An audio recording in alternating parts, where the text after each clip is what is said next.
Merci d'être présent pour cette table ronde dont l'intitulé est la tarification de l'eau et de l'électricité. Quels instruments pour quel objectif? Et donc nous attendons encore une personne qui intervient en dernier, qui est Monsieur Pellegrini, qui est directeur de la régie La Créole, donc qui nous rejoindra en cours de discussion. Je vais vous présenter les intervenants assez rapidement. Je vais aussi vous dire quelques mots sur le pourquoi de ce sujet. Alors, ça va être une table ronde avec une structure un petit peu particulière. En fait, moi, il m'importait de laisser un temps de parole. Alors, vous voyez, beaucoup de professionnels, en fait. 4 professionnels sur 5, puisque Olivia Ricci et ma collègue, qui est maître de conférence à l'Université de La Réunion et spécialiste des questions de précarité énergétique, nous introduira le débat et la question. Mais ensuite, ce sont des professionnels qui réfléchissent et mettent en œuvre des politiques qui visent à réformer la tarification de l'eau et de l'électricité. Alors, chacun va avoir un temps de parole de 12 minutes, où en gros, ils vont nous expliquer qu'est-ce qu'ils font. Et une fois que chacun nous aura expliqué ce qu'ils font, eh bien, on aura un temps d'échange avec la salle. J'espère que les questions fuseront, elles seront nombreuses, puisqu'on a des spécialistes. Je pense qu'on a des questions, on a des problématiques dans le domaine de l'eau et de l'électricité qui sont quand même assez proches de celles qu'on peut avoir dans le domaine de l'emploi. Et donc, je compte bien sur les spécialistes ici qui sont présents pour réagir, poser des questions et éventuellement faire des suggestions. Alors, donc, Olivia Ricci, maître de conférence en économie, introduira le sujet. Ensuite, monsieur Nicolas Buriez, qui est directeur du développement à Océan Indien, enfin, non, d'EDF Réunion Océan Indien, nous expliquera en fait qu'est-ce qui est mis en œuvre dans le domaine de l'électricité, dans le secteur de l'électricité, pour aider notamment les ménages les plus démunis à régler leurs factures. Donc ça sera pour le volet électricité. Et après, il y a aussi des choses qui se passent dans le domaine de l'eau. Alors il se trouve que l'eau et l'électricité, ça a beaucoup de points communs, et puis ça a aussi quelques différences. Et il se trouve que ce qu'on fait dans le domaine de l'eau est assez différent de ce qui se passe dans le domaine de l'électricité.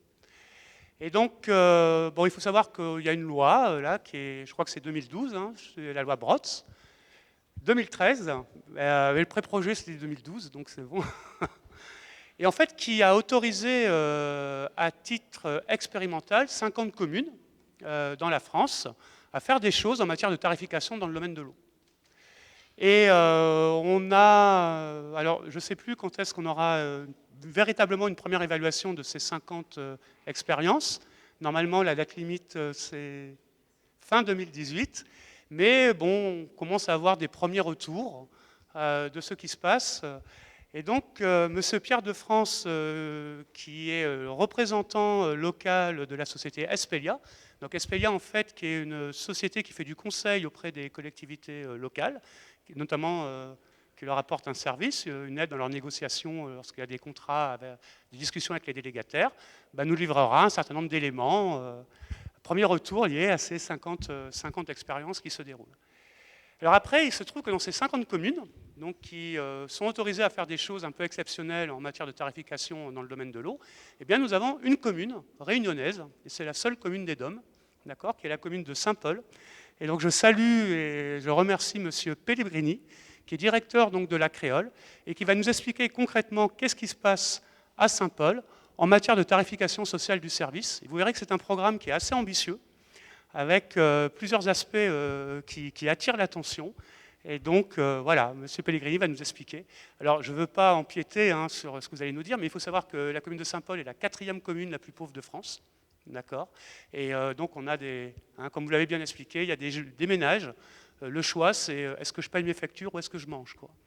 Pour vous dire quand même dans quelle situation certains ménages peuvent se trouver. Et après, il n'y a pas que le secteur public qui fait des choses dans ce domaine. Le secteur privé en fait aussi. Et donc, M. Mercier, qui est le directeur de Veolia, et que je remercie aussi très chaleureusement d'être présent, et ce n'est pas la première fois qu'il vient à l'université pour nous dire ce qui se passe à Veolia. Il se trouve que Veolia a développé un programme d'aide pour régler les problèmes d'impayés, pour aider les ménages aussi à régler leurs factures. Quelque chose au niveau national qui s'appelle le programme P-Boost, si je ne dis pas de bêtises, et il est décliné avec certaines particularités à La Réunion, si j'ai bien compris. Et donc vous allez nous expliquer aussi qu'est-ce qui se passe, qu'est-ce que met en place Veolia. Donc avant de rentrer dans le vif du sujet, donc je vous rappelle que chacun de vous aura 12 minutes pour sa présentation. J'aurais juste vous donner quelques statistiques parce que comme mon collègue Alexis Parmentier avait préparé ce matin, je me suis senti obligé de préparer cet après-midi. Donc notamment, pourquoi réformer le prix de l'eau et de l'électricité? Eh bien, il faut savoir que vous connaissez sûrement la notion de dépenses préengagées, c'est-à-dire que le fait que le premier du mois, une bonne partie du revenu du ménage a déjà été dépensée. Et ça c'est une catastrophe, parce que pour les ménages, alors, un chiffre, au début des années 60, les dépenses préengagées, qu'on appelle aussi les dépenses non arbitrables, ça représentait 15,1% du revenu des ménages. Et ça a connu une très forte progression, et aujourd'hui c'est 33,1%.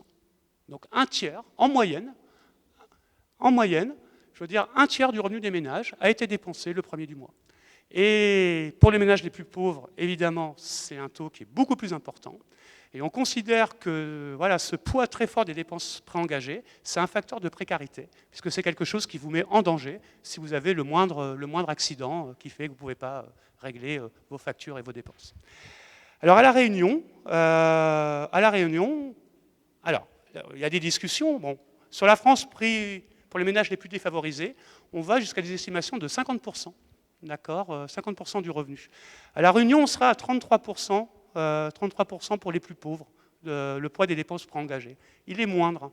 Alors la question qui se pose, évidemment, c'est est-ce que c'est lié au fait, un élément structurel, le fait qu'il n'y ait pas le poids de la facture d'électricité liée au chauffage, ou est-ce que les amortisseurs sociaux fonctionnent un petit peu mieux à La Réunion et qui fait que les ménages sont un peu plus protégés? Et alors, ça, c'est le point de départ. Et il se trouve que les dépenses liées à l'électricité et à l'eau sont des facteurs qui contribuent de façon importante à ce poids des dépenses préengagées. Et donc, c'est poser la question de est-ce qu'on peut faire quelque chose en amont, ex-ante sur la tarification, qui présente un certain nombre d'aspects positifs, mais aussi, qui a aussi des limites, des difficultés. Ce n'est pas forcément facile de définir une tarification qui aide, qui lutte contre ce poids des dépenses préengagées et qui notamment permettent aux ménages les plus démunis au moins de satisfaire leurs besoins de base à un niveau de dépenses raisonnable. Donc voilà pour les éléments introductifs. Et donc je donne la parole à ma collègue Olivia Ricci pour continuer cette introduction. Merci Michel, merci pour l'invitation. Alors, je vais essayer dans ma présentation de vous fournir quelques clés de compréhension sur les systèmes de tarification des services publics de l'eau et de l'électricité. Je vais surtout insister sur les enjeux, les objectifs autour de cette tarification et je montrerai qu'il est parfois difficile d'atteindre tous ces objectifs avec un seul outil, un seul dispositif tarifaire. Alors la tarification des services publics de l'eau et de l'électricité, que leur gestion soit à un niveau local comme l'eau ou à un niveau national pour l'électricité, est vraiment la pierre angulaire de toute politique publique. Et cet outil de tarification est à la croisée d'enjeux variés, donc des enjeux environnementaux et sociaux et des enjeux économiques. Donc je vais passer assez brièvement sur les enjeux environnementaux et économiques pour me concentrer sur les enjeux sociaux. Donc quelques chiffres concernant les enjeux environnementaux liés au secteur de l'énergie. Donc il faut savoir qu'en France, l'utilisation d'énergie est la source principale d'émissions de gaz à effet de serre. Donc le secteur qui émet le plus est le secteur des transports, suivi du secteur résidentiel et du secteur tertiaire. Donc si on regarde le secteur résidentiel, en 2013, l'énergie consommée dans les logements génère l'émission de 57 millions de tonnes de dioxyde de carbone, soit au total 16% des émissions nationales, donc ce qui n'est pas négligeable. Et entre 1999 et 2013, on observe une baisse de la consommation énergétique finale dans ce secteur-là, mais une hausse de la consommation finale d'électricité et également une baisse des émissions, donc ce qui est plutôt une bonne nouvelle, alors que le nombre de logements augmente et c'est principalement lié à l'amélioration de l'efficacité énergétique dans les logements. Alors, la situation environnementale et énergétique à La Réunion est préoccupante, puisque La Réunion est fortement dépendante des énergies fossiles, hein, donc avec un taux de dépendance énergétique de 87,2% et une production d'électricité qui est polluante, puisque elle provient principalement des énergies fossiles, donc à 65% des énergies fossiles. Alors la France s'est fixé des objectifs environnementaux et énergétiques très ambitieux, hein, à travers la loi relative à la transition énergétique pour la croissance verte, donc des réductions d'émissions de gaz à effet de serre en 2030, des réductions de la consommation énergétique finale, donc de 50% en 2050, et également des objectifs d'autonomie énergétique dans les départements d'outre-mer à l'horizon 2030.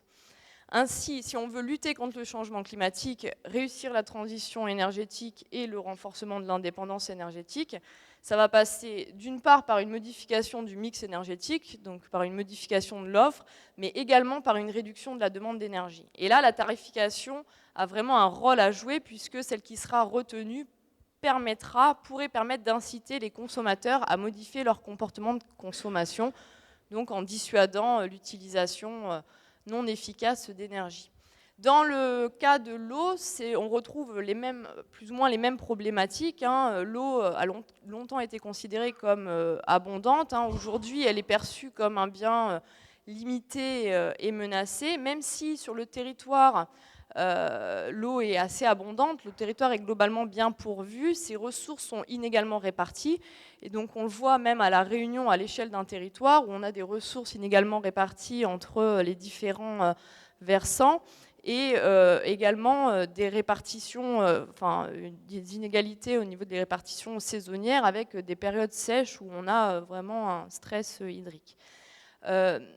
Les tendances, si on regarde un petit peu les tendances de prélèvement, hein, de l'eau pour les différents usages, eau potable, industrie, énergie, irrigation, elles sont plutôt à la baisse depuis une dizaine d'années, mais ça n'empêche pas que les niveaux de consommation sont relativement élevés et disparates en fonction des régions, hein, puisque si vous regardez à La Réunion, on a une consommation de 250 litres d'eau par jour, comparé au Nord-Pas-de-Calais, où on a 109 litres d'eau potable par jour.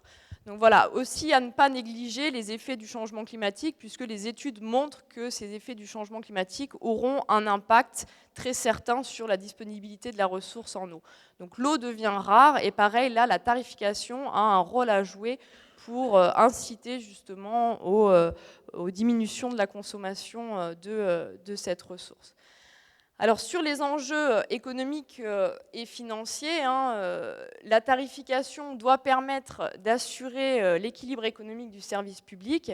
Donc l'ensemble des coûts supportés doivent être couverts par l'ensemble des recettes. Donc le principe de l'eau paye l'eau, c'est-à-dire que tous les usagers supportent par le biais de leurs factures toutes les dépenses liées à la gestion de l'eau qu'ils consomment.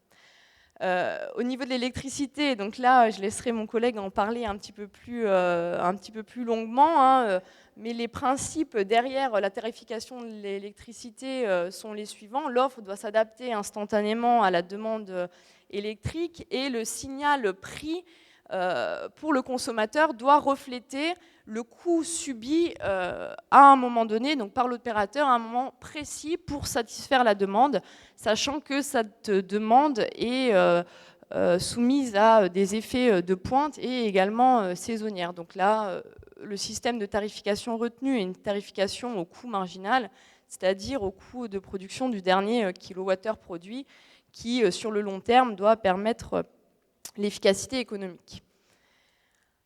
Alors, un petit peu plus longuement sur les enjeux sociaux, la tarification intègre une dimension sociale en prenant en compte la soutenabilité financière pour les usagers. On voit émerger en France depuis quelques années différentes formes de précarité.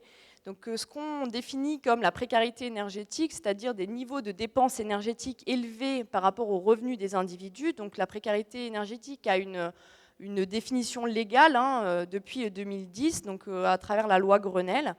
Et puis, une autre définition, donc on pourrait définir la précarité hydrique, donc, qui n'a pas de définition légale, mais pareil, avec des niveaux de dépenses en eau élevés au regard des revenus des ménages.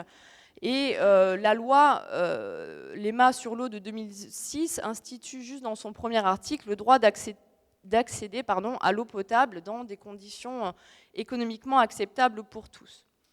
Donc si on regarde un petit peu l'évolution de la part de l'eau dans le budget des ménages, entre 1985 et 2005, on voit que la part de l'eau dans le budget est relativement stable en moyenne, mais elle varie sensiblement avec le niveau de vie des ménages. Donc la facture d'eau représente en moyenne moins de 0,9% du budget pour les 20% des ménages les plus aisés et 1,6% du budget pour les 20% des foyers les plus pauvres. Donc il n'y a pas vraiment d'études sur la précarité hydrique, on n'a pas vraiment cherché à quantifier ce phénomène, mais les experts jugent qu'un seuil, donc quand on fait le rapport dépenses en eau sur revenus, si ce ratio excède 3%, c'est un seuil excessif. Et lorsqu'on regarde un petit peu dans les données, dans l'enquête budget de famille, ce qui se passe, on se rend compte qu'en France, quand même 2 millions de ménages ont ce ratio supérieur à 3%. Donc le budget lié au service de l'eau vient s'ajouter aux autres dépenses contraintes, comme Michel l'a rappelé, et notamment les dépenses de logement et les dépenses énergétiques. Alors pour mesurer, quantifier le phénomène de la précarité énergétique en France, on utilise traditionnellement deux approches. Donc là, je ne vais pas rentrer dans le détail des indicateurs. Mais on utilise des approches objectives avec deux indicateurs. Un taux d'effort énergétique, donc niveau de dépense divisé par revenu total du ménage. Si ce taux est supérieur à 10%, le ménage est considéré comme précaire. Et un taux bas revenu dépenses élevées, c'est-à-dire que le ménage est considéré en situation de précarité énergétique si ses dépenses d'énergie sont supérieures à la médiane nationale par unité de consommation et s'il est pauvre au niveau du revenu, donc c'est-à-dire si ses revenus sont inférieurs à un seuil de pauvreté. On a un autre indicateur, une autre approche qui est plutôt subjective, qui identifie les personnes qui ressentent une sensation de froid dans leur logement, donc grâce à une variable dans l'enquête logement 2006. Alors même, donc les indicateurs sont construits de façon différente, mais les chiffres sont les suivants. Donc on peut voir que le nombre de ménages précaires en France varie entre 2,6 millions de ménages et 3,8 millions, ce qui représente entre 10,3 et 14,8% de la population en France. Alors, quand on regarde un petit peu qui sont ces ménages précaires, donc c'est intéressant de regarder les caractéristiques socio-économiques et les caractéristiques liées au logement. On voit que selon les indicateurs, on a deux formes de précarité assez distinctes. Si on regarde les indicateurs objectifs, le taux d'effort et le BRDE, on a plutôt des ménages de petite taille avec des personnes relativement âgées qui sont principalement retraitées, alors que l'indicateur subjectif montre plutôt des ménages de taille plus grande, plus jeunes et en activité. Et si on regarde les caractéristiques liées au logement, alors une chose, ce qu'on retrouve dans toutes les formes de précarité, c'est la date de construction des logements. Donc les logements anciens sont surreprésentés par rapport à la moyenne nationale.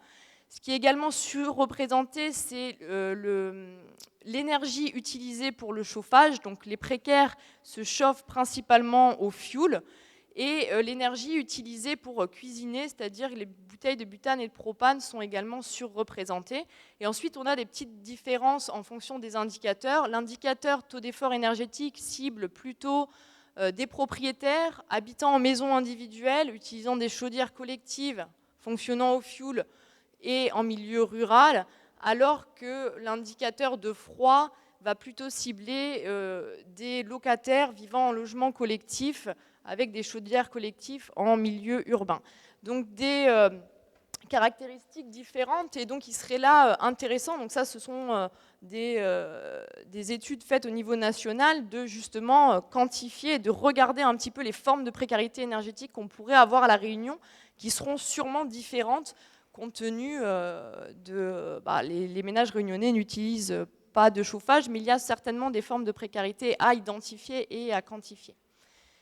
Donc pour lutter contre cette précarité énergétique et hydrique, plusieurs mesures sont mises en place, des mesures curatives, donc à travers le Fonds de solidarité de logement, donc là qui aide aussi au niveau des factures d'eau, donc qui aide au paiement des factures, avec une efficacité plus ou moins limitée puisqu'il ne cible pas vraiment les précaires énergétiques, il ne se base pas sur les indicateurs de la précarité, mais seulement sur les conditions de ressources des ménages. Il y a également des mesures préventives. Donc, dans le cas de la précarité énergétique, on a des subventions à la rénovation de logements à travers des aides à la pierre qui ciblent les propriétaires occupants. Bon, voilà, je ne vais pas en dire plus, on reviendra peut-être. Et puis, il y a les tarifs sociaux de l'énergie. Dans le secteur de l'électricité et le secteur du gaz, donc le tarif de première nécessité et le tarif spécial de solidarité. Donc, ces tarifs ont été instaurés en 2005 et 2008. Donc, l'objectif est de réduire le montant de la facture d'électricité des ménages aux revenus modestes.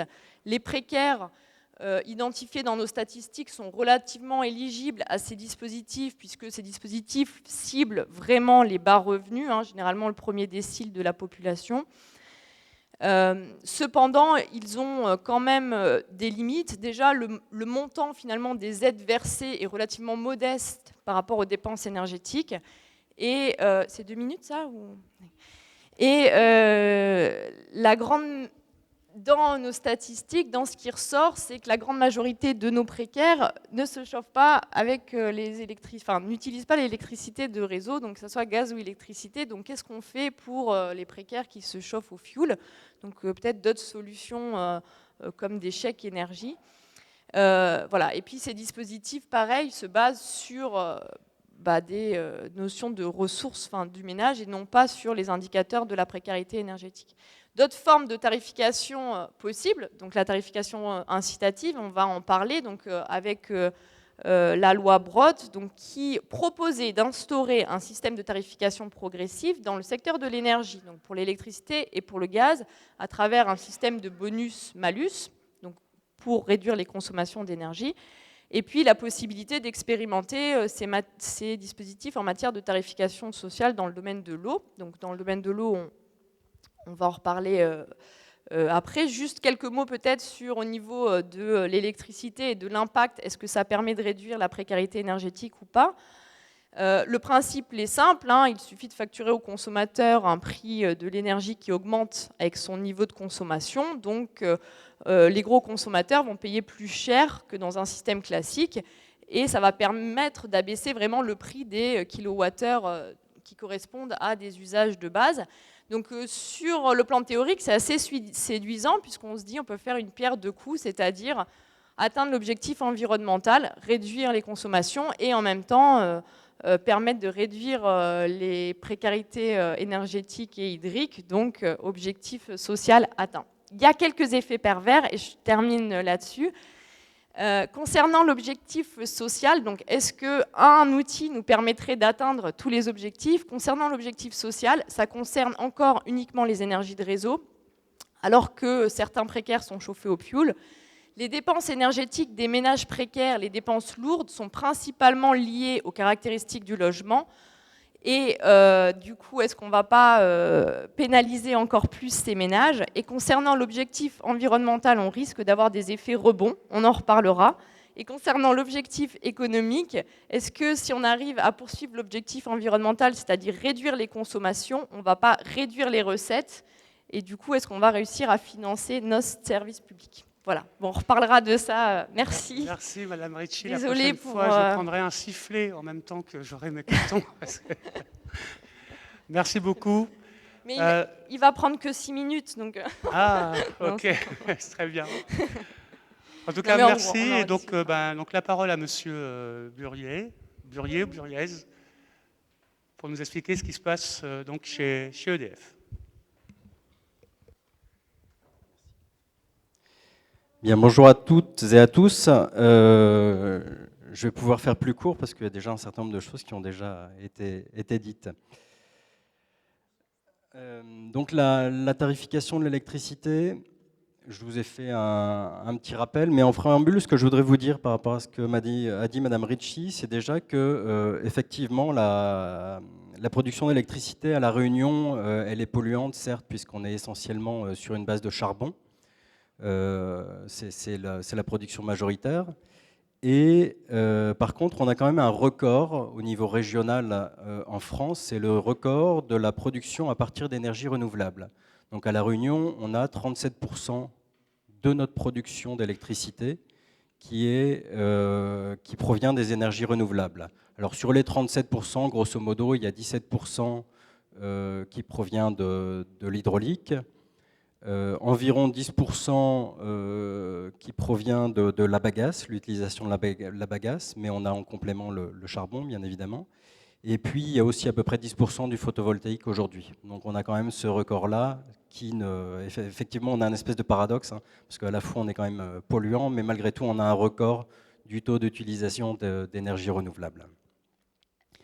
Alors, au-delà de ça, on a quand même des objectifs très ambitieux, puisqu'on a la loi de transition énergétique qui a été votée l'an dernier. Et donc, il y a eu la traduction de cette loi de transition énergétique localement dans un document qui s'appelle la programmation pluriannuelle de l'énergie, qui est en cours de validation et qui prévoit l'atteinte de l'objectif de 50% d'énergie renouvelable pour 2020 et l'autonomie énergétique, donc 100% d'ENR, échéance 2030. Objectif extrêmement ambitieux, mais sur lequel on reste aujourd'hui aligné au niveau local. Voilà, on a un autre record intéressant, je voudrais souligner, c'est l'utilisation des chauffe-eau solaires pour la production d'eau chaude. Donc on est le territoire français et un des territoires au monde où on a le plus fort taux de pénétration de chauffe-eau solaire. Donc j'y reviendrai tout à l'heure, mais on a quand même depuis des années une ambition, une politique en termes de réduction de la consommation d'électricité.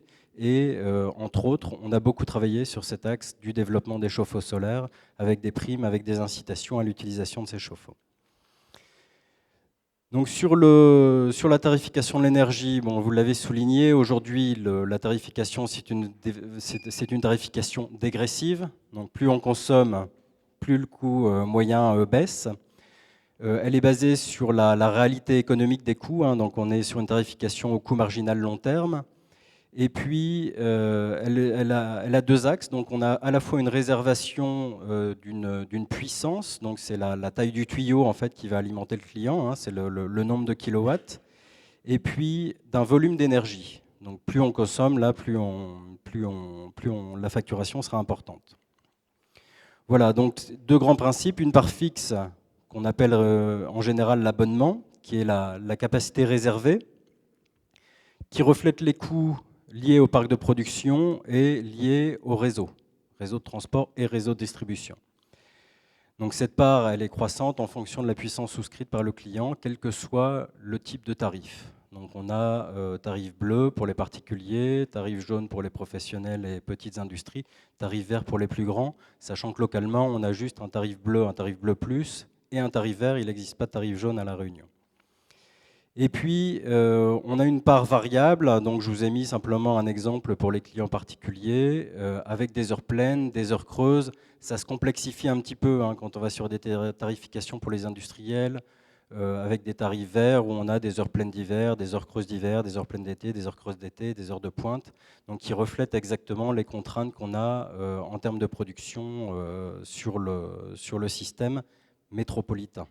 Il faut savoir qu'on a localement l'application d'une tarification. Alors c'était vrai jusqu'en début d'année, puisqu'aujourd'hui on a une ouverture des marchés en métropole. Donc les départements d'outre-mer sont les seuls endroits où on garde une tarification au tarif historique. Donc ces tarifs évoluent, vont continuer à évoluer, mais il faut savoir que les tarifs historiques ne sont maintenus que dans les départements d'outre-mer. Voilà ce que je voulais préciser sur le sujet. Je vais juste ajouter un point, c'est la consommation moyenne à La Réunion. Donc on est sur une consommation moyenne par client de 3000 kWh. C'est 50% de moins qu'en métropole. Donc évidemment, les usages, et en particulier la quasi-absence de chauffage, induit hein, cette différence. Et puis il y a aussi le fait que la consommation est en général moins importante quand même à La Réunion qu'ailleurs, pour d'autres... en particulier à cause de la précarité et des problématiques sociales. Voilà. Et puis un tout dernier point sur ce volet-là, c'est quand même rappeler qu'en moyenne, la tarification de l'électricité en France reste moins chère que dans la majeure partie des autres pays européens. Donc on est sur un prix moyen de l'électricité qui est plus faible que dans les autres pays. À côté de ça, on a un tarif spécifique pour les clients précaires, ce qu'on appelle le tarif première nécessité. Donc c'est un tarif, c'est un dispositif social. Et aujourd'hui, c'est une réduction forfaitaire annuelle qui varie entre 71 et 140 euros en fonction de la composition du foyer et de la puissance souscrite du logement. Ce tarif est ouvert aux clients particuliers résidant en France et à condition évidemment qu'ils soient titulaires d'un contrat pour leur résidence principale uniquement, bien évidemment, et puis avec des conditions en termes de ressources, puisqu'il faut qu'ils ne dépassent pas certains plafonds qui sont précisés. Ils ont d'autres avantages spécifiques pour ces clients, donc c'est l'ouverture gratuite du compteur, la mise en service, et donc un abattement de 80% sur la facturation d'un déplacement en cas de coupure, donc en cas de suspension de la fourniture. Alors, aujourd'hui, ce dispositif est financé par la compensation au service public de l'électricité, ce que j'ai mentionné derrière, la fameuse CSPE. Et donc cette CSPE, elle finance ces tarifs sociaux.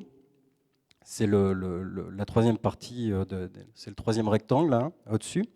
Et elle finance d'autres choses aussi, notamment les surcoûts de production dans les ZNI, donc zones non interconnectées, telles que les départements d'outre-mer et la Corse. Et cette CSPE, elle finance aussi les surcoûts liés aux énergies renouvelables. Donc aujourd'hui, donc depuis le développement de l'éolien, du photovoltaïque, il y a eu des tarifs spécifiques extrêmement incitatifs pour encourager leur développement qui ont été mis en place. Et donc aujourd'hui, c'est cette CSPE aussi qui finance ces surcoûts. Il faut savoir qu'à La Réunion, le coût de production de l'électricité est plus faible que son prix de vente, et plus élevé, pardon, est de 2 à 3 fois plus élevé que son prix de vente final au client. Donc c'est ce qu'on appelle la péréquation tarifaire. Voilà, donc après je vous ai fait un petit point sur la tarification progressive. Donc effectivement, elle avait été envisagée dans le cadre de la loi Brottes. Donc c'est une tarification où le prix unitaire de l'énergie augmente avec sa consommation, donc de manière à dissuader les clients d'aller sur des niveaux de consommation trop élevés. Donc un prix du kilowattheure consommé qui est progressif et qui voudrait répondre à 3 objectifs principaux. Le premier, évidemment, un tarif social, donc permettre à chacun d'accéder à une quantité minimale d'énergie à un prix raisonnable. Une tarification aussi qui voudrait répondre à un objectif environnemental, donc évidemment inciter chacun des clients par ce biais tarifaire, par ce vecteur tarifaire, à réduire sa consommation d'énergie électrique. Et donc se concentrer le client sur l'utilisation uniquement des kilowattheures les plus essentiels. Et puis un objectif économique, donc optimiser le système électrique actuel et donc encourager toutes les démarches en termes d'efficacité énergétique. Par contre, un tel tarif, on se rend compte qu'il doit prendre un certain nombre de choses en considération. Donc j'ai résumé ça en 3 points. Donc le premier, ce sont des données géographiques. Évidemment, on a des facteurs d'influence significatifs en termes de climatologie. Il est évident que se chauffer à Lille ou se chauffer à Marseille, ce n'est pas tout à fait la même chose. Des données en termes d'altitude, là c'est pareil, c'est relativement évident. Quand on est à 1000 mètres d'altitude, on a des besoins différents qu'au niveau de la mer. Et puis des données d'ensoleillement. Ensuite, il y a des données qui sont strictement liées au logement. Madame Ritchie l'a évolué. Donc évidemment, les modes de chauffage. Est-ce qu'on utilise le bois, l'électrique, le fioul, le gaz naturel? On a aussi des données qui sont liées au système utilisé pour l'eau chaude, l'éclairage, la cuisson, l'isolation, le type d'occupation. Est-ce que c'est une résidence secondaire? Est-ce que c'est une résidence principale? Est-ce qu'on est propriétaire du logement? Est-ce qu'on est un locataire? On voit bien qu'il y a beaucoup de paramètres qui entrent en considération et qui vont influer sur les problématiques spécifiques. Et puis des données liées aux occupants, donc sur le niveau de revenu, le nombre d'occupants, l'activité des locataires. C'est pas pareil si on a un locataire ou un propriétaire qui est en permanence dans son logement, ou si au contraire il est là simplement 2 heures le soir avant de se coucher. C'est pas tout à fait les mêmes incidents sur la facture énergétique à la fin du mois. Et donc dans la colonne de droite, vous apercevez un certain nombre de problématiques qui ont été ciblées pendant le débat sur la loi Brottes, et en particulier un premier point qui est le coût d'acquisition des données. Vous voyez bien que si on veut avoir toutes ces informations relatives aux clients, il faut rentrer dans un niveau de détail, dans un niveau de connaissance qu'aujourd'hui personne n'a. Donc l'idée, c'est de regarder si le jeu en vaut la chandelle. Ensuite, il y a une acceptabilité sociale qui est risquée d'une telle mesure. Donc l'objectif, c'est de mettre tout ça en place à recettes équivalentes. On disait tout à l'heure, l'eau paye l'eau, là c'est la même chose, l'énergie paye l'énergie. Donc le risque, c'est évidemment de mettre en place un système où les riches paieront pour les plus riches paieront pour les plus pauvres. Donc quelque part, c'est un nouvel impôt. Et puis, il y a d'autres risques qui ont été avérés, notamment des problématiques de vol de chauffage, donc dans tout ce qui est immeuble collectif. On va profiter du fait qu'on a une personne âgée en dessous qui aime bien avoir très chaud pour ne pas se chauffer. C'est des réalités qu'on a pu constater. Des risques sanitaires associés à des problématiques de sous-chauffage, donc des personnes qui vont effectivement être très, très regardantes à ne pas trop dépenser, mais qui malheureusement du coup seront malades. Des problématiques de fausses déclarations, de fraude, et donc quelque part un risque de renforcement de la précarité pour les ménages modestes. Le risque principal qui était souligné, c'est qu'en gros, la personne âgée, avec un système de chauffage électrique dans un logement ancien qui est une véritable passoire thermique, va se retrouver dans une grande précarité énergétique. Voilà. Donc c'est un petit peu tout ça qui a été mis en avant lors de ces débats. Contrairement à ce qui a été dit en introduction, je ne suis absolument pas un expert en termes de politique tarifaire. Pour autant, je connais bien les tarifs appliqués. Mais aujourd'hui, ce sont des questions qui sont toujours d'actualité, qui sont toujours en cours d'étude. Et il n'y a pas de position dogmatique prise au sein d'EDF sur le sujet. Donc, je voudrais juste rappeler la façon dont sont définis les tarifs. Donc aujourd'hui, c'est la Commission de régulation de l'énergie qui propose au gouvernement les tarifs, et c'est le gouvernement qui les valide. Donc ce sont bien des choix politiques qui prévalent dans la définition de la tarification de l'électricité. Voilà, je vous remercie de votre attention.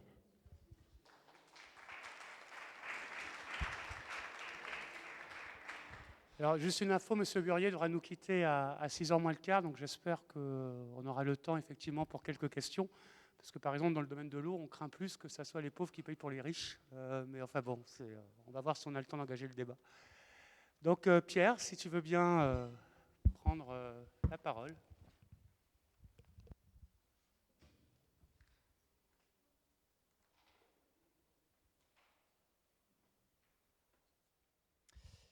Donc, alors, Pierre de France, effectivement, d'Espelia, merci beaucoup pour l'invitation.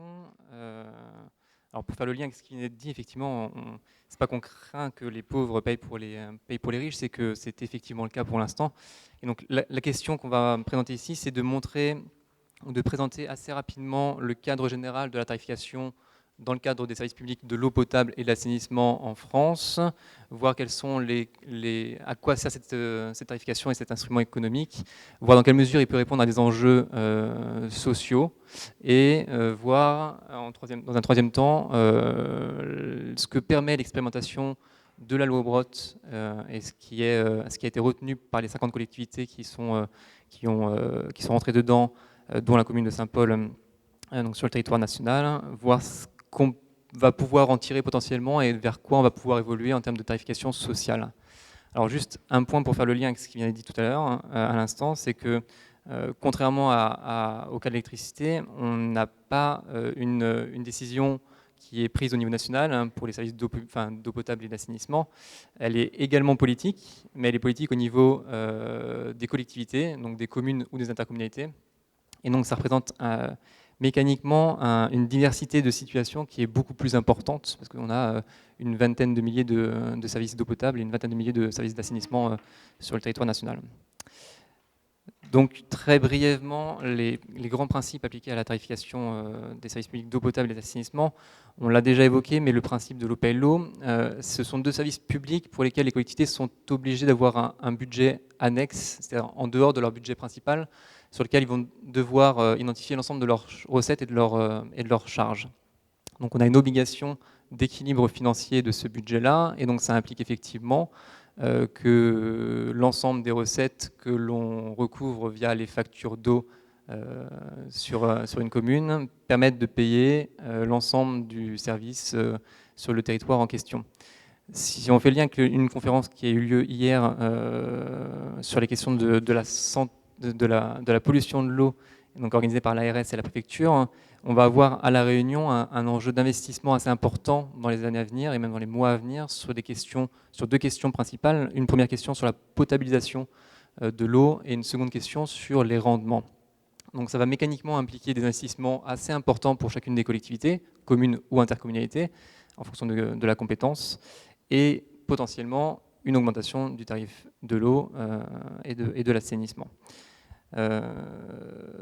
Avec des enjeux d'ailleurs sociaux sur un territoire comme La Réunion où on a 42% de la population qui est en dessous du seuil de pauvreté. Donc on va revenir dessus par la suite. Le second grand principe concernant ces deux services publics, c'est la question de l'équité entre usagers. C'est-à-dire qu'on a pour une même catégorie d'usagers l'obligation de disposer d'un même tarif. Ce qui pose la question de différencier les tarifs en fonction des revenus ou d'autres choses, telles qu'on va l'aborder par la suite.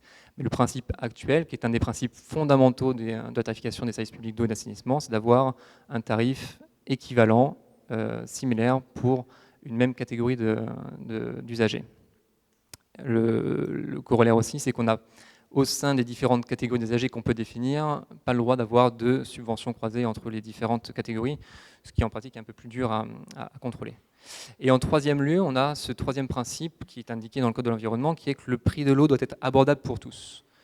Principe qui est un tout petit peu moins respecté que les deux précédents, parce qu'on va le voir, la tarification en tant qu'instrument économique n'a pas été prévue pour ça initialement. Alors, si on fait un focus sur la question de l'égalité dans le cadre de la jurisprudence, la règle est celle qui a été indiquée précédemment, qui est dans dans le code le Code général des collectivités territoriales. Ça a été précisé tout au long des dernières décennies par des jurisprudences qui ont dit ce qui était possible et ce qui n'était pas possible de faire dans le cadre de la tarification des services publics d'eau et d'assainissement. Sans rentrer dans le détail des différentes possibilités, on pourra revenir dessus par la suite, l'un des éléments qui est une discrimination qui n'est pas possible très clairement actuellement compte tenu de la réglementation et des jurisprudences et qui a été validée par le Conseil d'État, c'est le fait qu'on ne puisse pas différencier la tarification en fonction de la situation sociale. Et donc c'est sur ce principe-là que tente de revenir l'expérimentation de la loi Brottes. Alors, dans ce qui est, après ces principes généraux, un élément qui me semble important de présenter, c'est ce qu'il est possible de faire dès à présent dans le cadre des moyens qui nous sont offerts par rapport à la tarification, donc par rapport à ces règles appliquées à la tarification des services d'eau et d'assainissement. On peut déjà faire pas mal de choses, y compris s'assurer que la tarification soit un peu moins antisociale ou contre-productive d'un point de vue social que ce qu'elle peut être dans un certain nombre de cas.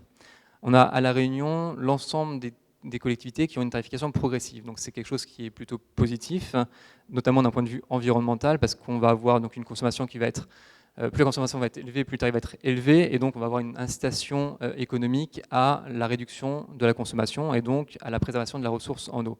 Sur une île, c'est plutôt quelque chose d'intéressant. Le problème, c'est que cette tarification progressive, on essaie de voir dans quelle mesure elle peut être compatible avec une tarification sociale de l'eau et de l'assainissement.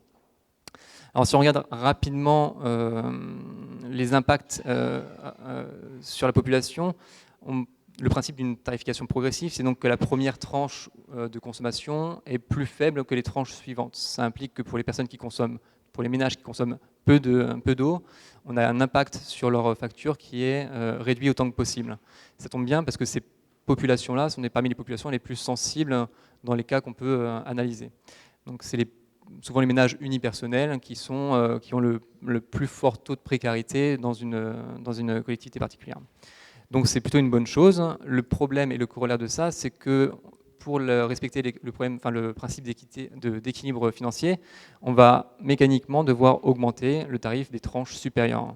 Et c'est le deuxième petit rectangle orange, c'est que cette augmentation de la tarification des tranches supérieures implique 3 choses. La première, c'est une réduction des consommations, positive d'un point de vue environnemental, on l'a dit, si tant est que l'élasticité prix soit réelle. Le second gros problème, c'est qu'on va du coup avoir une augmentation de la facture dans l'habitat collectif non individualisé. L'habitat collectif non individualisé, c'est les immeubles pour lesquels il y a un seul compteur en général en bas d'immeuble, pas de compteur pour chacun des ménages. Donc ces ménages-là, c'est souvent des ménages qui sont relativement précaires en métropole et à La Réunion, et ils vont aller taper dans les tranches supérieures, donc avoir une tarification, une facture qui va être beaucoup plus importante que ce qu'elle devrait être s'ils étaient individualisés. Donc en augmentant via cette tarification progressive, on va impacter négativement cette population-là qui est particulièrement précaire aussi. Donc c'est un effet néfaste qu'on peut corriger dès à présent dans la tarification par un mécanisme qui a été promu par la loi Brotte en 2013 et qui est hors expérimentation, qui est qu'on peut définir une tarification qui soit à l'unité de logement et non pas à l'échelle de l'abonné, dans le cas des abonnés, de ce type d'abonnés-là. Donc on peut déjà faire des choses en termes de tarification sociale en dehors de l'expérimentation. Le troisième impact de cette tarification progressive, c'est le risque de pénaliser les familles nombreuses. Familles nombreuses, un ménage, une consommation plus importante, on va également taper dans les tranches de facturation, les tranches de tarifs les plus élevées, et donc avoir une facture globale qui va être plus importante, alors que c'est des populations qui ne sont pas forcément parmi les plus aisées. Donc on n'est pas sur quelque chose de linéaire entre plus je consomme et plus je suis aisé, et donc moins je consomme, plus je suis précaire. On est sur des choses beaucoup plus contrastées, et la tarification progressive implique des effets qu'on a du mal à corriger dans le cadre de ce qui est possible actuellement.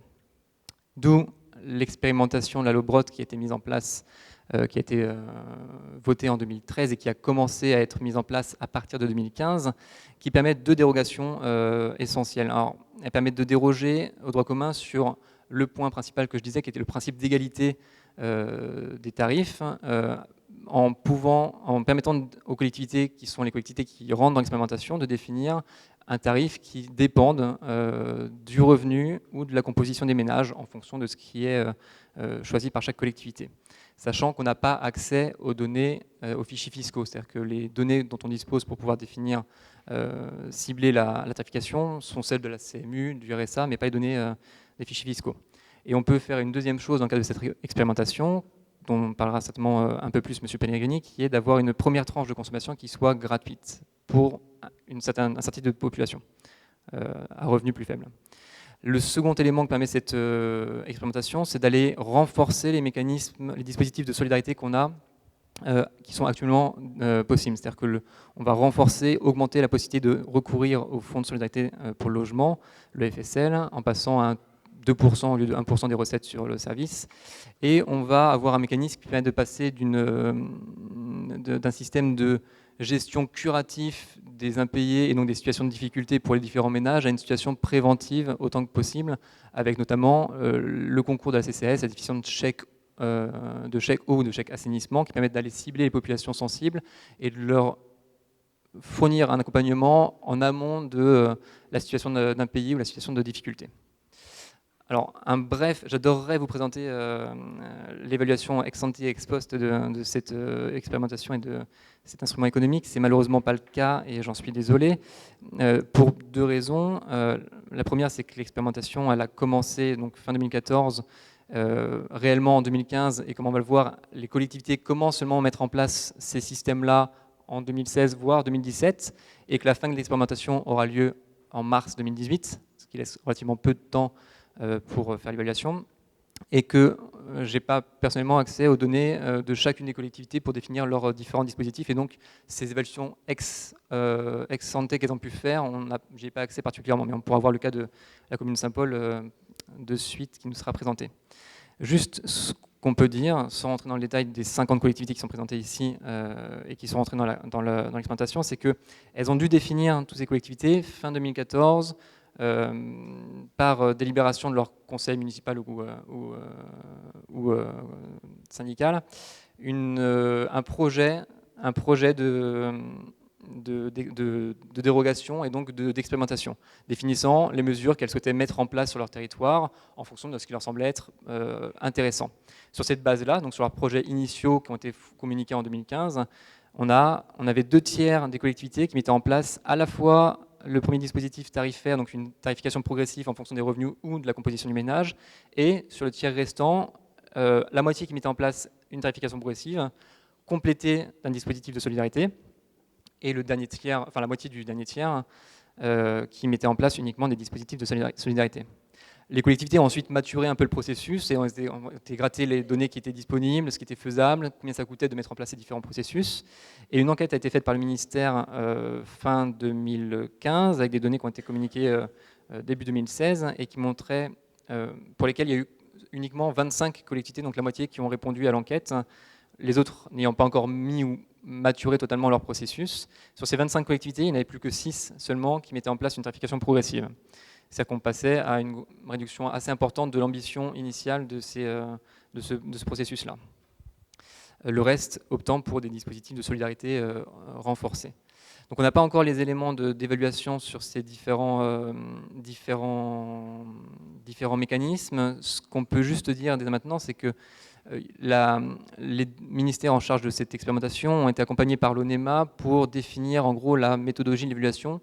Et je vous invite tous à contacter l'ONEMA pour le conseiller et l'aider sur le mécanisme d'évaluation, parce que pour l'instant, ce qui est défini ou ce qui a été partagé n'a pas été forcément très, très clair et très simple, mais ne laisse pas présager qu'on ait des éléments précis et concrets sur la manière dont ces systèmes-là fonctionnent ou fonctionneraient, et donc, a fortiori, sur le fait qu'on puisse facilement décider de poursuivre ou arrêter ces mécanismes expérimentaux qui visent à déroger au droit commun.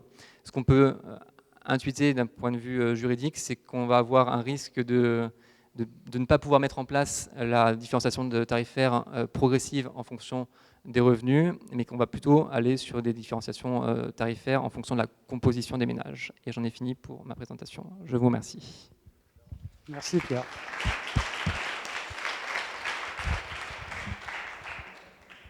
Bien, écoutez, bonjour, enchanté. Donc Patrick Pellegrini, le directeur de la Régie des eaux et la Créole. Donc pour parler du dispositif mis en place par notre commune au niveau social, je vais juste faire un petit rappel, mais qu'a fait effectivement l'intervenant tout à l'heure, c'est que les services d'eau et d'assainissement doivent s'autofinancer. Donc c'est-à-dire que seul l'abonné peut payer le service. Et le point qui est important, c'est que c'est le volet exploitation, mais c'est également le volet investissement. Donc c'est bien des rares services publics qui est financé par l'usager et non pas par le contribuable. Une route, c'est bien payé en fait au niveau des impôts et c'est pas et la personne qui prend la route et qui le paye. En fait, donc en termes de constat, la commune de Saint-Paul est la 4e commune et la plus pauvre de France. C'est ce que M. Paul rappelait tout à l'heure, avec une pauvreté de 39%. C'est-à-dire que 39% de la population saint-pauloise est sous le seuil de pauvreté. Et c'est un seuil financier qui est lui-même inférieur au seuil national. Donc nous avons une population très très pauvre. Donc ça c'est le premier constat. Le deuxième constat, c'est qu'on a une consommation moyenne à La Réunion, mais qui est pareille à Saint-Paul, qui est le double de la consommation nationale. On consomme à peu près tous à La Réunion et 240 mètres cubes par foyer par an. Au niveau national, c'est moitié moins, environ 120 mètres cubes par foyer et par an. Le tout avec des tarifs qui sont plutôt moindres à La Réunion et qu'en métropole, donc c'est à peu près 2 fois moins. Ce qui fait que le poids de la facture d'eau en termes de montant absolu est le même à La Réunion et qu'en métropole. Une consommation double avec un tarif moindre, on arrive à un même montant de facture. Le constat également, c'est qu'on a un usage de l'eau également important. On a certaines familles en fait et qui consomment beaucoup. Alors soit elles consomment beaucoup parce qu'elles sont nombreuses. Il y a encore des familles extrêmement nombreuses à La Réunion, donc automatiquement elles ont une consommation plus importante. Et le deuxième, également, un usage de l'eau important, et notamment au niveau arrosage ou pour laver la cour. Donc en fait, encore beaucoup d'abonnés utilisent l'eau en fait, et pour laver et leur cour. Donc face à ces éléments, on remarque qu'on a de plus en plus d'abonnés en fait, qui ont du mal à payer leurs factures. Alors il y a aussi un autre élément qui est important, c'est que vous savez qu'il y a eu un important programme au niveau assainissement à La Réunion, donc que ce soit au niveau ouvrage de traitement ou au niveau réseau. Donc on a de plus en plus d'abonnés maintenant et qui se raccordent au niveau du réseau d'eau usée. Ce raccordement est obligatoire, mais ça a tendance effectivement à augmenter et la facture. Donc ça a aussi tendance à augmenter les impayés. Donc face à ce constat, donc avec des abonnés de plus en plus en difficulté financière pour payer l'eau, qui est un bien fondamental, il y a plusieurs dispositifs qui ont été mis en place à Saint-Paul. Bon, le premier dispositif est celui qui a été présenté, qui existe depuis longtemps, qui est global. C'est une tarification et progressive. Mais ça existe en fait depuis environ 15 ans. Donc en fait, on a une première tranche qui est très inférieure aux autres tranches. Cette tranche est à 60 mètres cubes par trimestre. Ça correspond à 240 mètres cubes par an. Donc ça correspond à la moyenne à La Réunion. Donc ça veut dire que quand on reste inférieur à la consommation moyenne à La Réunion, on a un tarif moins important. Effectivement, ce sont les tranches hautes et qui compensent, parce qu'il faut un tarif qui s'équilibre.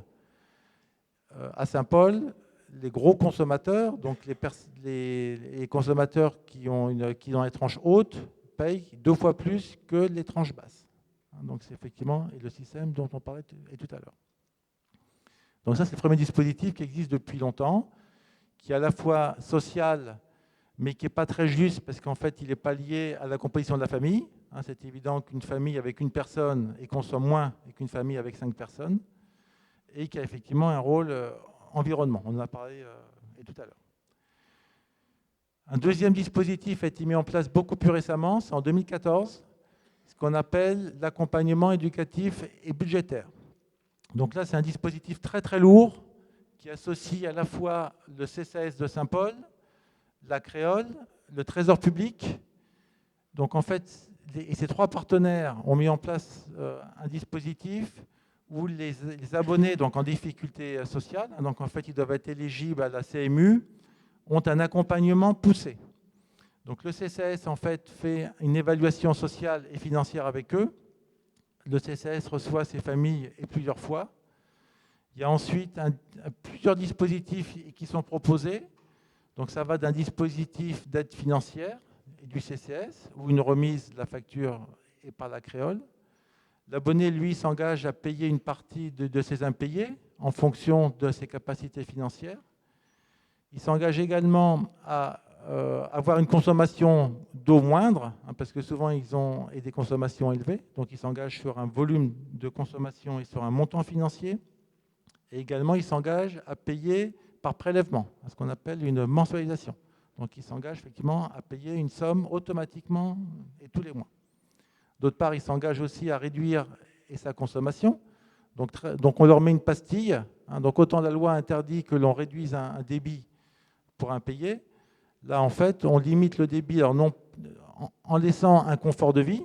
Donc en fait, ils ont un confort de vie, mais ils ont automatiquement une consommation plus faible. Aujourd'hui, il y a 450 familles en fait, et qui sont suivies. Bon, c'est un dispositif qui marche plutôt bien, mais qui est très, très gourmand au niveau moyen humain. Il y a pratiquement 4 personnes au CCS qui ne font que ça. Il y a la Créole, il y a pratiquement 3 personnes en fait, qui ne font que ça. Notamment, la Créole, nous, on suit la consommation. Donc, en fait, tous les mois, on va relever tous les compteurs. et on aide des abonnés en fait, à avoir une consommation optimale. Donc ça, c'est le deuxième dispositif. Le troisième dispositif, c'est le tarif social de l'eau, dont on parlait tout à l'heure. Donc le tarif social de l'eau qui a été mis en place à Saint-Paul, donc aujourd'hui, il n'est pas encore opérationnel. Il le sera en tout début d'année prochaine. Alors, il s'appuie sur le fait qu'il y a 3 volumes d'eau. Il y a un volume essentiel. Le volume essentiel, c'est pour boire et au niveau hygiène. Donc, on considère qu'il faut 15 mètres cubes d'eau par personne par an pour les besoins vitaux. Vous avez un deuxième volume qui est le volume classique, en fait, où on prend de l'eau, mais en faisant très attention. Donc, ça correspond aux 120 mètres cubes par an et par famille. Et après, vous avez un volume dit de confort, où là, effectivement, en fait, c'est un volume en fait, et qu'on peut réduire assez facilement. Donc, le dispositif qui est mis à Saint-Paul, c'est de donner 15 mètres cubes d'eau gratuite par personne par an. Donc là, en fait, c'est vraiment lié à la taille de la famille. Donc, en fait, on a effacé et le seuil, en fait, au niveau famille. Donc, 15 mètres cubes d'eau gratuite par personne par an. Pour les personnes éligibles à la CMU, d'une part. Et d'autre part, il faut que le budget de l'eau ne dépasse pas 3% des revenus. Donc, effectivement, c'est double les conditions. Alors, c'est un dispositif qui est très, très lourd à mettre en œuvre parce qu'il faut rentrer dans le volet budgétaire, il faut rentrer dans le volet familial. Donc, ça, seul le CCS peut le faire. Donc, actuellement, nous travaillons avec le CCS. Donc, le CCS, c'est qui fait ce point-là. Et qui ensuite, en fonction du barème qu'on aura établi, calculera un montant, et en fait, ce montant va réduire les factures. Donc actuellement, on est en train de mettre en place les procédures et les outils. Donc on aura des outils communs, la Créole et le CCS et le Trésor public, pour une mise en œuvre tout début 2017. Voilà pour la présentation. Je m'excuse encore pour le diaporama qui est parti et je ne sais pas où. Merci.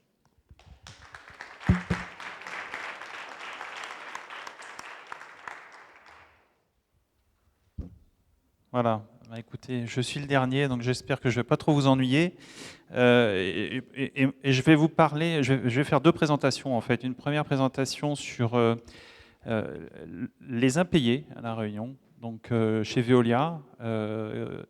Donc on ne va pas trop parler de facture, on va surtout parler d'impayés, qui est un gros problème chez nous. Et ensuite, je vous parlerai d'une solution impayée qui s'appelle PayBoost, qu'on a développée au niveau national. Donc effectivement, les impayés chez Veolia, petit problème qu'on a détecté il y a 2 ans sur un contexte réglementaire qui s'est durci, donc la loi Brottes dont on a parlé. On a peut-être oublié de parler d'un point important dans la loi Brottes qui nous ennuie énormément, c'est qu'on n'a plus le droit de fermer les compteurs en cas d'impayé, ce qu'on faisait très régulièrement auparavant. Donc maintenant, quand on a un impayé qui ne paye pas sa facture d'eau, on ne peut plus lui couper son eau, sauf que dans des conditions très particulières. Et la loi Warsmann, qui est une loi un peu compliquée, mais en gros, quand vous avez une fuite d'eau, si vous aviez une fuite d'eau, vous pouviez payer jusqu'à 10 000, 20 000 euros d'eau. Aujourd'hui, vous ne pouvez pas payer plus que, en gros, 2 fois votre consommation habituelle. Donc ça protège effectivement le client, ce qui est plutôt bien, mais effectivement, du côté de la société Veolia ou de la collectivité, ça pose un certain nombre de problèmes. Donc un contexte réglementaire qui s'est durci, un contexte économique et social qui s'est dégradé, on en a parlé, des collectivités de plus en plus sollicitées par leurs usagers, donc on a parlé aussi des chèques eau, des chèques assainissement, et puis un contexte local un petit peu particulier, c'est qu'on a très peu de clients prélevés. La plupart de nos clients payent par chèque ou en cash. Donc voilà, 20% de clients prélevés quand on en a 70% en métropole. Donc fin 2015, alors qu'on avait historiquement à La Réunion un taux d'impayé de 3,5%, ce qui n'est pas si mal, en métropole ils sont à environ 0,5%, on a constaté une rapide augmentation vers les 5%. Ça nous a énormément inquiétés, parce que ça représente une charge, en fait, pour Veolia, à La Réunion, de près d'1 million d'euros, ce qui se répercute ensuite sur plein de choses, notamment sur le prix, notamment sur la capacité d'investissement des collectivités. Donc en 2016, on a mis en fait des mesures en œuvre pour lutter contre ces taux d'impayés. Qu'est-ce qu'on a fait? Bon, on a toute une série de mesures que je vous ai listées. On a créé un service spécifique, Credit Management. On a commencé à lutter contre les gros impayés, parce qu'on a aussi des industriels qui ne nous payent pas, des boulangers, des restaurants. Donc ça, ce sont des impayés effectivement sur lesquels on a plutôt axé notre action. On a transformé aussi notre personnel, parce qu'on avait des coupeurs d'eau, des gens qui coupaient pour impayés, et ces gens-là sont devenus des médiateurs, donc il a fallu effectivement les former pour accompagner les clients à la maîtrise de leur consommation. Ça n'a pas été simple, ça faisait 20 ans qu'ils coupaient, donc voilà, mais ils s'y sont mis. Et puis ensuite, on a fait aussi une augmentation du nombre de prélevés, parce qu'en fait, on a axé notre action là-dessus, augmenter le nombre de prélevés, inciter les gens à se faire prélever plutôt que venir payer quand ils peuvent au bureau. Donc on a réduit les plages d'accueil au bureau aussi, des plages d'accueil clientèle. On a fait beaucoup de relances téléphoniques, beaucoup de relances par SMS. On a mis des outils de suivi dynamique et on a mis en place donc cette filiale de Veolia qui s'appelle PayBoost, dont je vous parlerai tout à l'heure, avec un objectif qui était de tendre vers un impayé de moins de 2%. Donc on était à 3,5%, on tendait vers 5% et on s'est dit on va mettre les moyens, on va essayer de descendre à moins de 2%. On a déjà atteint un premier objectif qui est celui de 30% de clients prélevés à la fin de l'année. Mais donc le petit bonhomme tout en bas de la slide se dit, est-ce que ça suffira? Eh bien, en fait, en 2017, on a décidé d'accélérer toutes ces actions et de développer encore plus, cette fois-ci pas seulement au niveau de Veolia Réunion, mais au niveau national, toute une série d'actions et d'outils qui, nous l'espérons, vont nous permettre de continuer à réduire les impayés. Le premier outil, donc, c'est PayBoost, j'en parlerai tout à l'heure, qui est un outil en fait, de recouvrement social et numérique. Le deuxième outil, c'est ce qu'on appelle le compte Fastoche. Alors, qu'est-ce que c'est que le compte Fastoche? En fait, c'est ni plus ni moins qu'une carte bancaire qu'on offrira à nos clients en 2017, parce qu'on a un taux important de clients qui ne sont pas bancarisés à La Réunion. Et donc ces clients-là, malheureusement, ils sont insaisissables. À partir du moment où eux, ils payent en liquide quand ils ont le temps, en gros, effectivement, il faut les inciter à avoir un compte bancaire et à être fidèles dans leur paiement. Ensuite, on va continuer en 2017 la formation et l'accompagnement du personnel. C'est très important qu'effectivement, ils puissent évoluer en même temps que les tendances. Et puis, on va développer dans les années à venir deux autres entités qui sont donc M2O City, qui est une filiale spécialisée dans le télé-relevé. Donc on va accélérer effectivement le télé-relevé à La Réunion et la digitalisation de la relation clientèle avec une autre filiale qui s'appelle HomeFriend.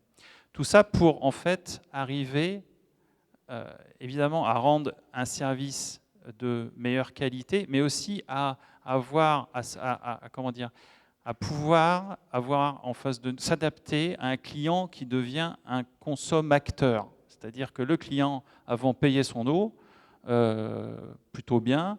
Maintenant, il veut savoir effectivement pourquoi il paye son eau. Il veut savoir effectivement quand il a une fuite. Il ne veut pas savoir au bout de 6 mois s'il a une fuite. Il veut le savoir en temps réel pratiquement. Il veut aussi être prévenu sur son smartphone très rapidement. Et donc, tous ces services digitaux qu'on souhaite offrir, c'est effectivement arriver finalement à avoir un client captif, un client qui est responsable de sa facture et qui sache effectivement quelque part qu'il doit la payer aussi, bien entendu. Alors, ma deuxième présentation, si j'ai un petit peu de temps, c'est sur PayBoost. Donc, en quelques mots, je vais vous expliquer ce que c'est. Bien. Donc, PayBoost, qu'est-ce que c'est? C'est solutions digitales et sociales de facturation, paiement et recouvrement. Donc PayBoost, je vous ai expliqué, c'est une filiale de Veolia, en fait, de Nova Veolia, qui est une nouvelle entité. Et ça repose sur un certain nombre... Là, ça va trop vite. Ça repose sur un certain nombre de constats. Oui. Voilà, ça y est. Qui sont des constats simples, des constats de tendance.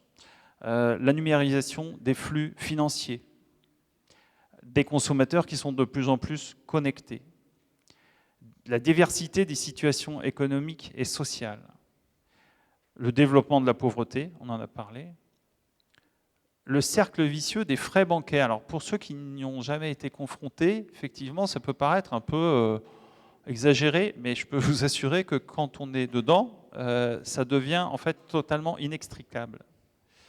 Les impayés dans l'eau, j'en ai parlé aussi.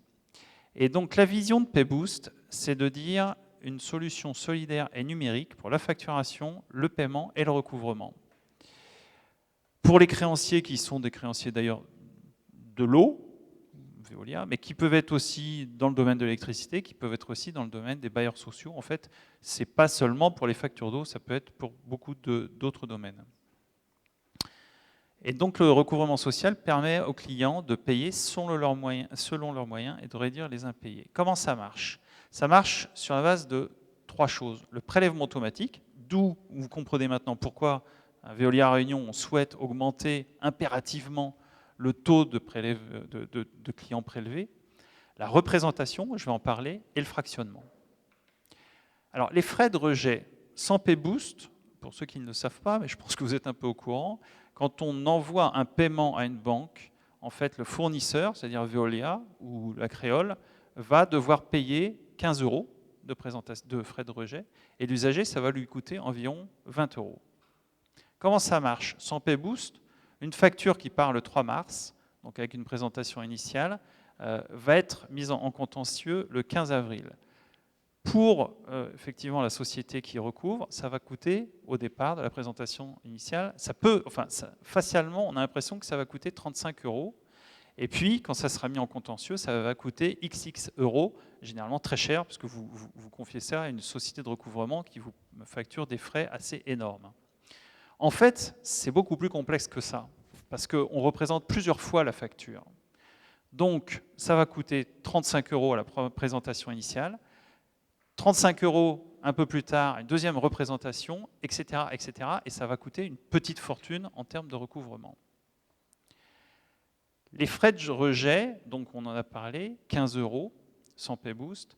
L'outil PayBoost permet de réduire considérablement ces frais de rejet, puisque en fait, on arrive à les réduire à près de 7 € sur les 2 premiers rejets. Et les frais de rejet pour l'usager, sans PayBoost, c'est 20 € à chaque fois. Et là, magie effectivement de la solution numérique, on arrive en fait à un coût de 20 €, mais seulement une fois. C'est-à-dire qu'on va pouvoir représenter la facture pratiquement autant de fois qu'on veut. Et là, avec PayBoost, comment ça va fonctionner? Effectivement, le 3 mars, donc, on va faire cette présentation initiale. Ça va coûter à l'opérateur 27 €. Et ensuite, la représentation prochaine sera facturée uniquement 7 €, et ensuite 0 €. Et pour l'usager, donc effectivement, on aura en fait un coût initial, un coût bancaire uniquement de 20 €. Et ensuite, on pourra fractionner la facture, donc la représenter par exemple, non pas à 100%, mais seulement à 50% de son montant. Si effectivement sur le compte, si la facture par exemple va être 100 €, sur le compte il y a seulement 50 €, effectivement on pourra représenter la facture uniquement pour 50 € et prélever ces 50 €. S'il n'y a que 25 €, on prélèvera 25 €. Et on pourra représenter autant de fois qu'il faudra pour pouvoir se faire payer, sachant que pour l'usager, l'intérêt, c'est la suppression des frais bancaires. Voilà, donc je passe rapidement sur toutes les fonctionnalités effectivement de PayBoost. Voilà, je termine par une petite phrase philosophique, mais vous aurez compris, j'espère que je n'ai pas été trop long, que l'objectif chez Veolia, c'est effectivement d'utiliser tous les outils numériques à notre disposition pour pouvoir effectivement arriver à facturer d'une façon beaucoup plus douce et beaucoup plus sociale nos clients dans le futur. Merci.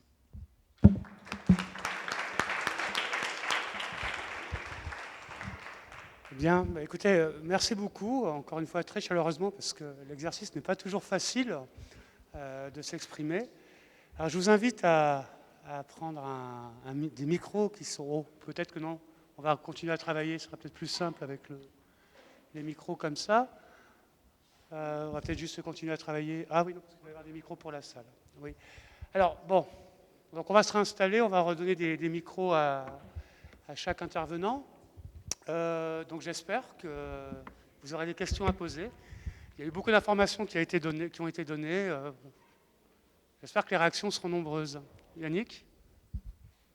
Bonjour, moi je voulais tout d'abord vous remercier pour la qualité de cette table ronde que j'ai trouvée extrêmement instructive, enrichissante sur beaucoup d'aspects. Et alors j'ai été frappé évidemment par le fait que cette table ronde n'a abordé que les problèmes de tarifs sociaux de l'eau et du gaz, c'est tout à fait normal, enfin, et de l'électricité, et que d'autres produits de première nécessité n'ont pas du tout été évoqués. Je pense par exemple au téléphone, à Internet, je pense aussi à l'ensemble, à l'accès aux services publics municipaux, à la piscine ou à la cantine. Enfin, le problème de la tarification sociale, dès lors qu'on parle des problèmes de pauvreté, n'est évidemment pas limité à l'accès au gaz, à l'électricité, à l'eau, mais concerne aussi beaucoup d'autres aspects de la vie quotidienne des personnes.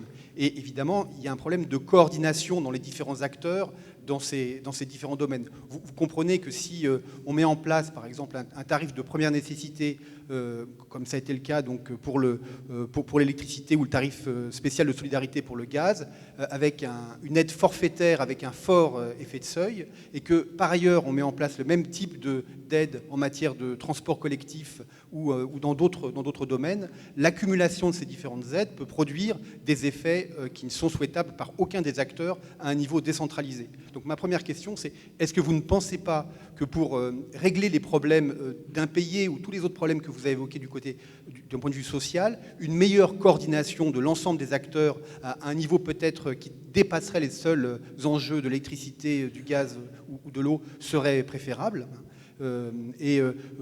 Typiquement, est-ce que vous ne pensez pas qu'il y a des problèmes aussi d'interaction qui existent entre les différentes aides sociales qui peuvent être accordées par tel ou tel opérateur ? Donc, est-ce que la solution n'est pas dans une meilleure coordination d'une part, et est-ce que la solution n'est pas au-delà du traitement catégoriel de tel ou tel problème ?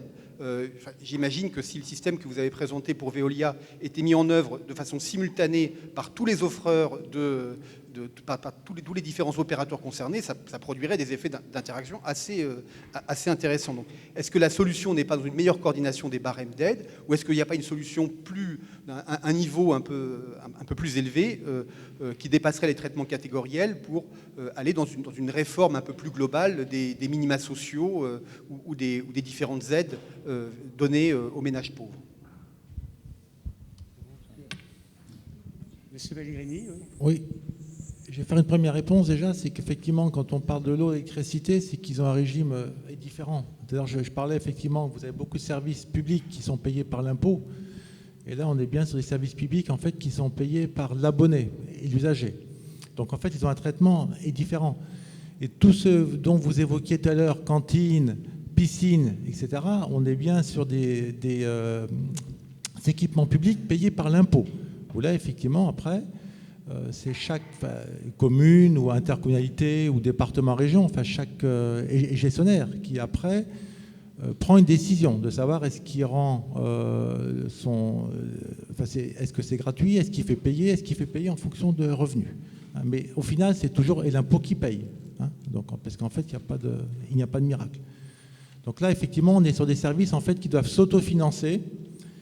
Et on voit que d'ailleurs, pour avoir des règles particulières, aujourd'hui, il faut une dérogation de la loi, qui aujourd'hui d'ailleurs n'est qu'en phase expérimentale. Et le tout sur des biens qui sont vitaux. L'eau est un bien vital, l'assainissement est un bien vital, l'électricité est aussi un bien vital à son niveau. Après, quand vous parlez de coordination, c'est vrai que là, on a présenté que les dispositifs spécifiques, enfin vraiment avec une seule entrée, eau et électricité, mais en fait, on a déjà une coordination. Je veux dire, par exemple, sur l'eau, vous avez le département qui aide, et le conseil départemental, donc avec ce qu'on appelle le FSL, le Fonds de solidarité et de logement. Vous avez d'autres intervenants qui viennent. On a les communes qui interviennent, notamment les CCAS, qui aident, que ce soit le volet eau, électricité, mais également et des besoins vitaux, et notamment de nourriture. Vous avez des personnes en fait qui viennent au CCAS en fait et qui n'ont pas de quoi manger. donc qui repartent avec des bons. Voilà, donc référé, vous avez déjà et des niveaux différents. Donc c'est pour ça qu'en fait là, je pense qu'on a on a fait un peu à part le volet eau et électricité, en fait par rapport à d'autres biens. Une autre réaction, non? Ou une autre réponse? Parce que je pense que, en fait, ce que tu poses comme question, Yannick, c'est est-ce qu'on ne devrait pas, par exemple, s'engager dans une politique du type bouclier logement au niveau central, avec un crédit d'impôt ou ce type de mesures qui permettrait de gérer toutes ces dépenses à la fois liées aux consommations des biens essentiels, par exemple. Oui. Est-ce que, par exemple, vous seriez...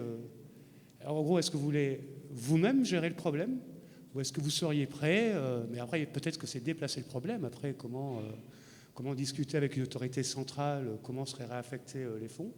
Est-ce que vous êtes, est-ce que vous préférez gérer vous-même le problème ou est-ce que s'il y avait, par exemple, un bouclier logement au niveau national, après, je ne sais pas trop comment ça pourrait est-ce que vous seriez prêt à vous engager dans un tel dispositif est-ce que vous y voyez des limites?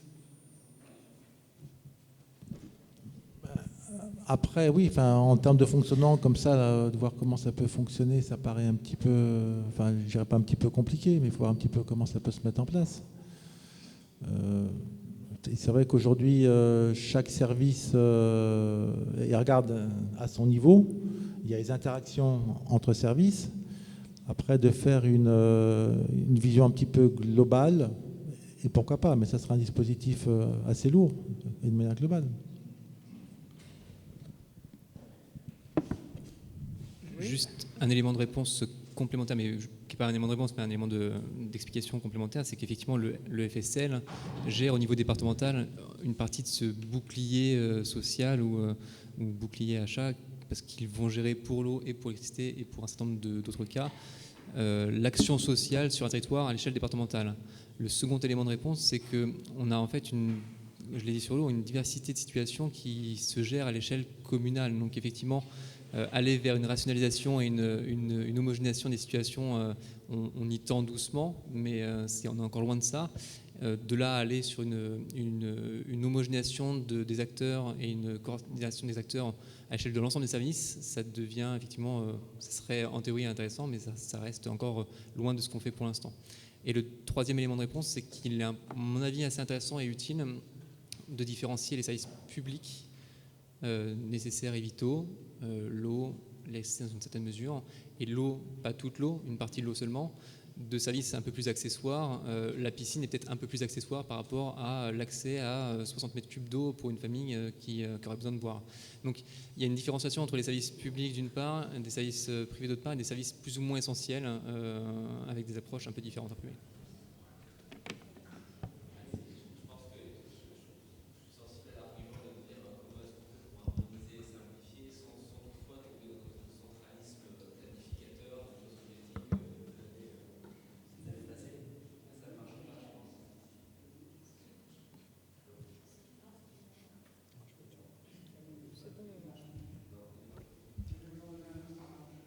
Oui, c'est revenu. Ça y est, merci. Non, moi j'avais simplement une question par rapport justement aux opportunités de recherche évaluative en fait, sur les deux cas qui nous ont été mentionnés. J'ai eu l'impression dans la présentation qu'on a eue sur l'électricité que en fait, la spécificité réunionnaise, c'est qu'il n'y a pas de nucléaire. Le taux tellement plus élevé qu'on a sur le renouvelable, etc. Enfin, on a un peu l'impression de voir ce que pourrait être un système électrique de demain sans nucléaire. Est-ce que ça ne devient pas un objet de recherche d'autant plus intéressant pour justement essayer de voir ce qui est testé ici à l'aune de cela et quelque part, parce que tous les investissements qu'on a, le coût plus élevé qui est mentionné de la production électrique ici, elle peut aussi se comparer au coût largement sous-estimé en métropole du démantèlement des centrales nucléaires, dont on sait que finalement la facture va finalement être 2 à 3 fois plus élevée, mais elle viendra beaucoup plus tard. Donc quelque part, est-ce que là, c'est parce qu'on est sur des solutions techniques qui favorisent une estimation du coût qui est peut-être un peu plus vraie, et donc potentiellement donc une possible recherche-action en termes de politique énergétique qui est vraiment très intéressante. Et sur les questions de l'eau, moi je rebondissais sur un peu les délais qui nous étaient mentionnés. Enfin, je trouve vraiment particulièrement intéressant l'expérimentation qui est menée dans ce cadre-là. Est-ce qu'il y a des réflexions pour essayer de, je sais pas moi, de comparer la commune qui pratique cette expérimentation avec d'autres communes similaires et pourquoi pas faire du matching entre des consommations d'eau de différents ménages pour essayer de voir si, que l'université de La Réunion soit en mesure d'arriver lorsqu'on va avoir 3 mois entre la fin de cette expérimentation et puis le moment où il va falloir décider ou pas de sa généralisation, pour apporter des éléments qui véritablement éclairent les politiques publiques.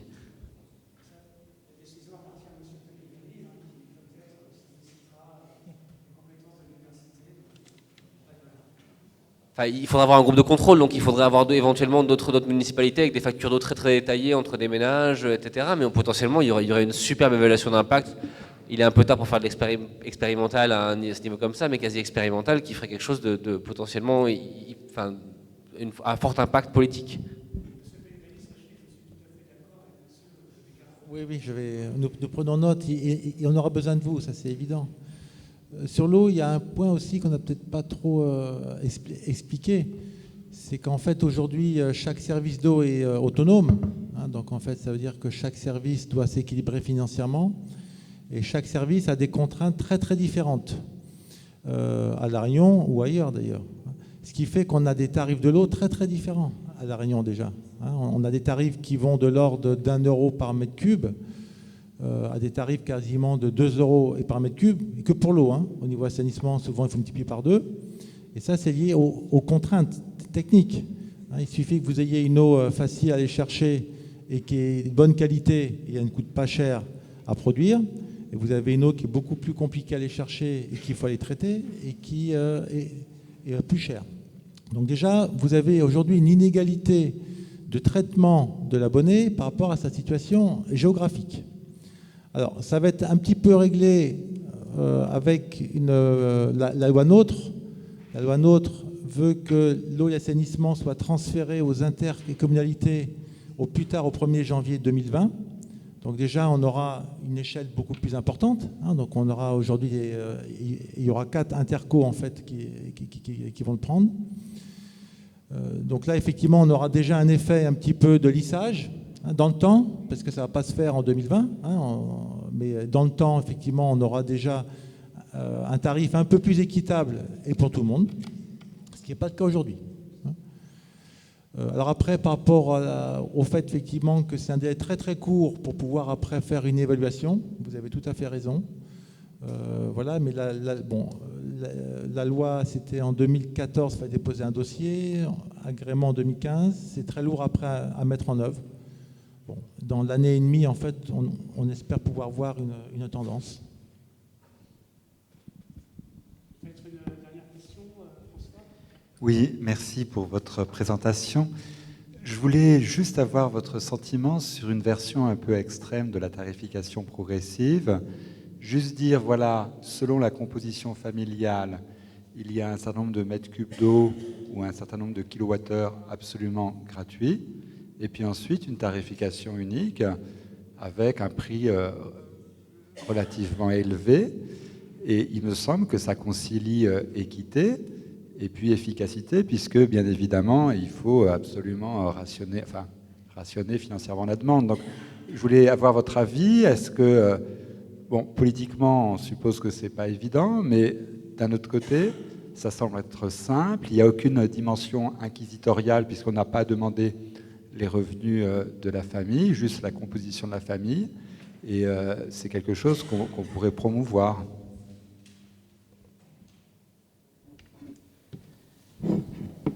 Juste si je peux apporter quelques éléments, donc je pense que la mise en place d'une tarification incitative qui serait très incitative et de dire que ça va permettre de résoudre ces 2 objectifs, donc environnemental en diminuant les consommations et en même temps les enjeux d'équité sociale. Je pense qu'il y a vraiment des effets pervers, notamment au niveau de l'équité sociale. Alors si on regarde dans le domaine énergétique, les dépenses d'énergie sont principalement liées à la qualité du bâtiment, au type de chauffage utilisé, etc. Et donc finalement, varie peu en fonction du niveau de vie, donc on peut estimer, anticiper finalement que un malus élevé sur les consommations importantes, les ménages qui vivent, comme disait Nicolas Burès, dans des passoires énergétiques, finalement vont devoir payer ce malus, alors qu'ils sont considérés comme précaires, énergétiques et pauvres. Donc ça, je pense que c'est surtout au niveau de la calibration, de l'incitation, où il faut faire relativement attention. Et puis, alors après, dans le domaine de l'eau, c'est peut-être un peu moins évident. C'est vrai que nous, on a peu d'études là-dessus. Il n'y a pas d'études qui vraiment quantifient qui sont ces précaires, et on ne sait pas vraiment qui ils sont. Peut-être qu'il y a plus de problèmes de surconsommation qui pourraient diminuer justement avec ce système de malus élevé. Mais je pense qu'au niveau de l'équité sociale, il faut quand même faire attention aux effets pervers que la tarification incitative pourrait engendrer, quoi. Et si on regarde vraiment au niveau de qui sont les précaires énergétiques, après il y a d'autres choses qui rentrent en considération. Ils ne sont pas forcément sur des énergies de réseau, donc eux ne seront pas, on n'arrivera pas à les sortir de la précarité avec ce type de tarification. Donc je pense qu'au niveau du calibrage, il faut faire relativement attention pour bien définir en fait les paliers, et puis bien connaître la population qui est ciblée. Je ne suis pas sûre qu'avec un seul instrument, on arrive à résoudre l'objectif environnemental et l'objectif d'équité sociale. Mais peut-être 2 instruments avec justement des aides à côté, ça pourrait être efficace. Alors, je vois, François, que tu n'es pas d'accord, mais je te propose de continuer cette discussion. Et simplement...